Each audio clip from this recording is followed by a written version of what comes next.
And good morning. Today we will going to discuss electric energy and electric power and what is the commercial unit of energy means जो daily life के अंदर energy के unit है वो कौन सी use हम करते हैं। तो फर्स्ट हमारे पास क्या है, इलेक्ट्रिक एनर्जी। क्योंकि इलेक्ट्रिक एनर्जी ही हमारे पास जो इलेक्ट्रिक एनर्जी है वो किस रेट से कंज्यूम होती है उसी को हम क्या कहते हैं, इलेक्ट्रिक पावर कहते हैं। जैसे कि ये आपके पास जो इलेक्ट्रिक पावर है ना, पावर, ये पावर वर्ड जैसे कि आप पे कोई भी बल्ब लेके आते हैं उस पे ये 100 वोट का लिया है या 0 वाट का बल्ब लिया है, इट मीन्स ये उसकी क्या है, पावर। ये जनरली वे के अंदर किस रेट से हम वर्क कर रहे हैं वही हमारे पास क्या कहलाती है, पावर। तो यहाँ इलेक्ट्रिक वर्क की बात कर रहे हैं। जनरली वे के अंदर आप वर्क, जैसे मान लीजिए किसी के अंदर ज्यादा पावर है, इट मीन्स वो ज्यादा जल्दी काम करेगा, मीन्स उस इतने ही ज्यादा रेट से काम करेगा। तो यहाँ पर पहले इलेक्ट्रिक पावर से पहले समझने के लिए हम किसकी बात करते हैं, इलेक्ट्रिक एनर्जी की बात करते हैं। तो जब भी एनर्जी की बात करते हैं तो इट मीन्स वो हमारे पास वर्क डन ही है। और ये आपने नोट भी किया है कि किसी भी टाइप की एनर्जी के निकालने के लिए हमेशा वर्क डन निकालते हैं और work done store in the form of energy. तो यहाँ पर भी हमारे पास क्या है, electric energy, it is the amount of work done to maintain the continuous flow of electric current in the circuit. Means ये इलेक्ट्रिक एनर्जी क्या होती है, एक अमाउंट ऑफ वर्क डन ही होता है जो कि मेंटेन करता है कि फ्लो ऑफ इलेक्ट्रिक करंट है किसी भी सर्किट के अंदर वो कंटिन्यूसली होता रहे, उसी को हम क्या कहते हैं, इलेक्ट्रिक एनर्जी कहते हैं। Means it is the amount of work done to maintain the continuous flow of electric current in the circuit, कि जो सर्किट के अंदर, इलेक्ट्रिक सर्किट के अंदर कंटिन्यूस फ्लो होता रहे इलेक्ट्रिक करंट का, उसको मेंटेन करने के लिए जितना अमाउंट ऑफ वर्क डन किया जाता है वही हमारे पास क्या कहलाती है, इलेक्ट्रिक एनर्जी कहलाती है। एनर्जी हर टाइप की एनर्जी के लिए यूनिट इन एसआई सिस्टम आपके पास क्या रहेगी, जूल। अब बात करते हैं, लास्ट टॉपिक है ये हमारे पास इस चैप्टर का, इलेक्ट्रिक पावर। कि इलेक्ट्रिक पावर देखो, generally power rate of doing work is known as power. तो electric work done per unit time is called electric power. की इलेक्ट्रिक वर्क डन है पर यूनिट टाइम, उसको हम क्या कहते हैं, इलेक्ट्रिक पावर कहते हैं। या सेकंड वे के अंदर आप इसको ऐसे भी लिख सकते हो, the rate at which energy is dissipated और कंज्यूम इन इलेक्ट्रिक सर्किट। जिस रेट के साथ एनर्जी है वो डिसिपेटेड या कंज्यूम की जाती है, मीन्स जिस रेट के साथ एनर्जी कंज्यूम की जाती है इलेक्ट्रिक सर्किट के अंदर, उसको हम क्या कहते हैं, इलेक्ट्रिक पावर कहते हैं। इनको आप यहाँ से नोट कर लेना। नेक्स्ट अभी हमारे पास इसका डेरिवेशन निकालते हैं कि the rate at which energy is dissipated और कंज्यूम इन इलेक्ट्रिक सर्किट, उसको हम क्या कहते हैं, इलेक्ट्रिक पावर। अब किसी भी कोई न्यूमेरिकल आ जाए तो उसके अंदर इलेक्ट्रिक पावर है वो किस प्रकार से, मीन्स इलेक्ट्रिक पावर के लिए हम कौन सा फॉर्मूला लगाएंगे, means formula for electric power.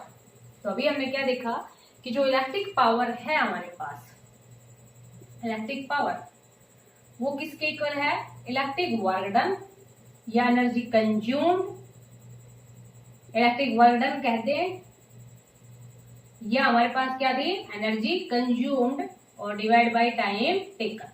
अब देखो इलेक्ट्रिक पावर हमारे पास क्या है, electric work done per unit time. Means power को हम P से रिप्रेजेंट करते हैं, तो P इज इक्वल टू कितना हो गया हमारे पास, W बाई टी हो गया। अब यहाँ पर देखो amount of work done, amount of work done है वो continuous flow of electric current की बात कर रहे हैं। तो we know that V is equal to, potential देंगे तभी करंट फ्लो करेगा, तो V इज इक्वल टू कितना होता है, W बाई Q होता है। तो यहाँ पर W की जगह हम कितना पुट कर लेंगे, V इंटू क्यू पुट कर लेंगे, और Q है ना हमारे पास I is equal to rate of flow of charge, तो एक कंडक्टर होता है, तो यहाँ Q की जगह हम कितना पुट कर लेंगे, I इंटू टी। तो P इज इक्वल टू क्या हो जाएगा हमारे पास, V। इसको इस टाइप से नोट कर लेंगे। देखो सबसे पहले तो ऐसे लिखेंगे, electric power is equal to electric work done upon time taken, means P is equal to W by t. We know V is equal to W by Q।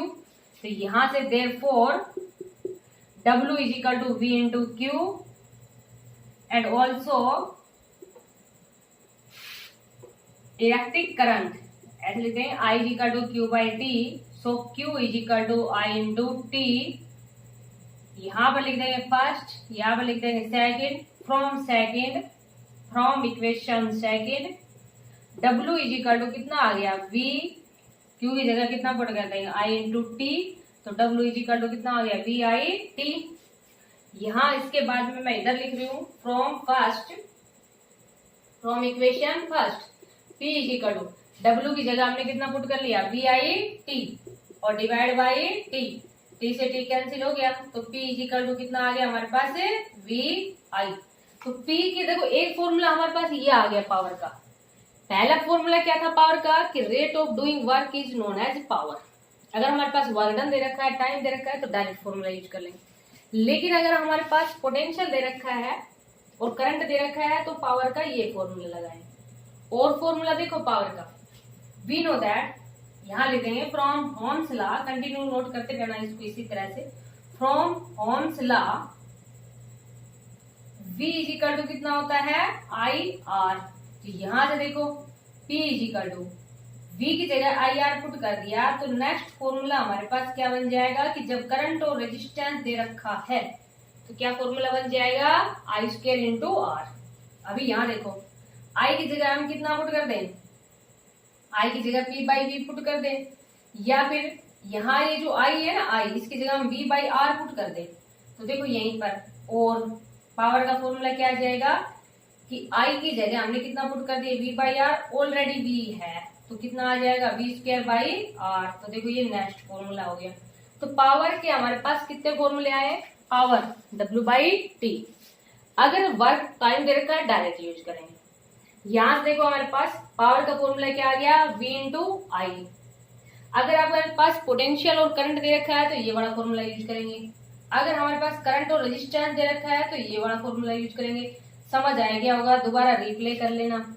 और यहाँ अगर मान लीजिए हमारे पास करंट है, करंट की जगह हम क्या पुट करते हैं V बाई आर, तो क्या बन जाएगा P is equal to V square by R. तो ये हमारे पास क्या आ गया, इसका फॉर्मूले आ गए, मीन्स पावर के फॉर्मूले आ गए। अब यहाँ देखो पावर की यूनिट की अगर बात करें तो वर्क डन की जो यूनिट है वो हमारे पास क्या होती है जूल, और टाइम की क्या होती है सेकेंड। तो in SI system unit of power is, देखो बेटा वर्क डन की यूनिट क्या होती है जूल और टाइम की क्या होती है सेकेंड। तो इसको क्या लिख देंगे जूल सेकेंड इनवर्स लिख देंगे। और जूल सेकेंड इनवर्स को ही हम क्या कहते हैं वाट कहते हैं। जूल सेकेंड इनवर्स को ही हम क्या कहेंगे वाट। अदर यूनिट है ना हमारे पास, वो देखो क्या क्या हो सकती है other units of A power. SI system में तो वाट रहेगी। It is represented by W, अगले लाइन में इसी में ये लिख देंगे आगे, it is represented by W। Power को किससे रिप्रेजेंट करेंगे, represented by W। Other units of power, देखो अदर यूनिट्स क्या हो सकती है, मेगावाट हो सकती है, 1 मेगावाट। 1 मेगा में कितने होते हैं 10 की पावर 6 से वाट होते हैं। ऐसे हमारे पास किलोवाट हो सकती है, किलोवाट 1 किलोवाट के अंदर 1000 वाट होते हैं, मीन्स 10 की पावर 3 वाट होते हैं। और यूनिट हमारे पास जैसे कि हॉर्स पावर है, क्या है हॉर्स पावर। 1 हॉर्स पावर के अंदर कितना होता है 746 वाट होता है। 1 HP, 1 हॉर्स पावर को किससे रिप्रेजेंट कर देते हैं HP से। तो 1 HP 1 हॉर्स पावर इसके इक्वल होता है 746 वाट के इक्वल होता है। तो ये हमारे पास क्या है अदर यूनिट है पावर की। तो पावर की एसआई सिस्टम में यूनिट तो हमारे पास क्या रहेगी वाट। लेकिन अदर यूनिट में हम मेगावाट की बात करते हैं, किलोवाट की बात करते हैं, गीगावाट की बात करते हैं। लेकिन आप ये 3 ही कर लेना क्योंकि आपके लगभग इन्हीं से ही न्यूमेरिकल है वो पूछे जाते हैं। तो मेगा के अंदर 10 की पावर 6 होता है, किलो के अंदर 10 की पावर 3 होता है, और हॉर्स पावर के अंदर कितना होता है 746 वाट होता है। अब यहाँ पर अगर मान लीजिए आपके पास ये आ जाए कि एसआई सिस्टम में जो पावर की यूनिट है वो हमारे पास क्या है वाट, तो define 1 watt.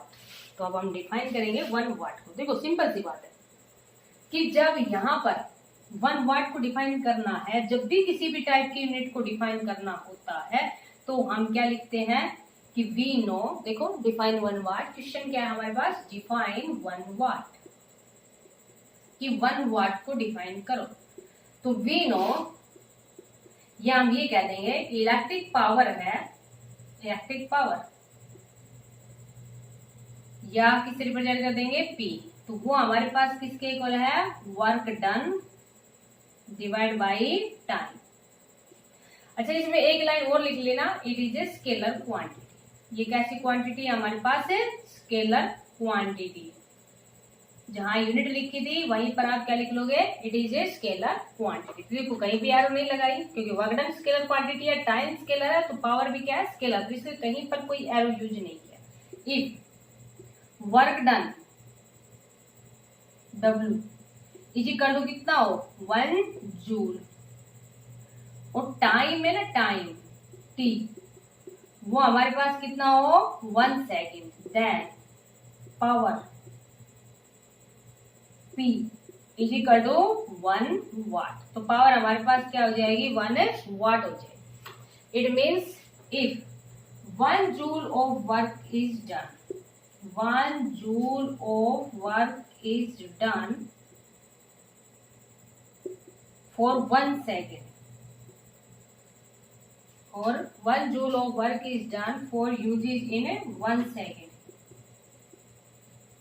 1 second, then it is said to be 1 watt। तो उसको हम क्या कह देंगे, 1 वोट कहते हैं। या सिर्फ दूसरे वे के अंदर हम ये भी कह सकते हैं कि 1 joule of energy is consumed for 1 second, क्योंकि दो डेफिनेशन थी। तो if 1 joule of energy is consumed, energy is consumed for 1 second,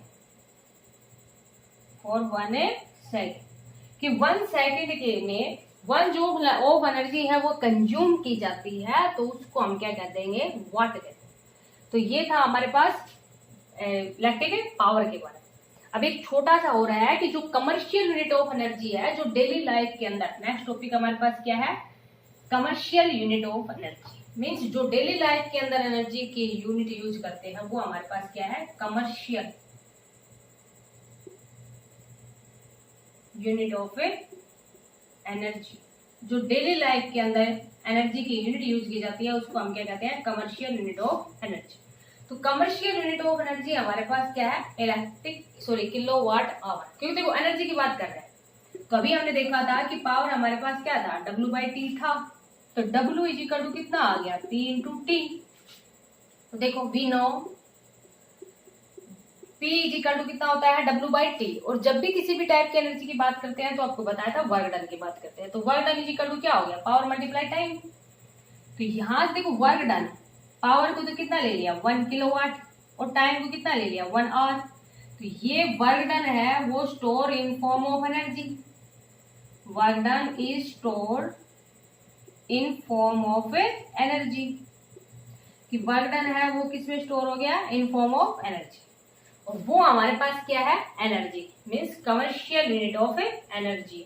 तो कमर्शियल यूनिट ऑफ एनर्जी क्या आ गई, kilowatt hour. Commercial unit of energy है वो हमारे पास क्या है, किलोवाट आवर। अब अगर मान लीजिए देखो एनर्जी की यूनिट है, तो एनर्जी हमारे पास जूल में होती है, तो 1 किलोवाट आवर के अंदर कितने जूल होते हैं। तो 1 किलोवाट आवर के अंदर देखो कितने जूल होते हैं, 1 किलोवाट आवर। 1 किलोवाट में 1000 वाट, और 1 घंटे में 3600 सेकेंड। तो ये हमारे पास कितना आ गया, 3.6 इंटू 10 की पावर 6 जूल। तो 1 किलोवाट आवर है वो किसके इक्वल आ गया, क्योंकि देखो वाट सेकेंड मिलके क्या बना देंगे, जूल।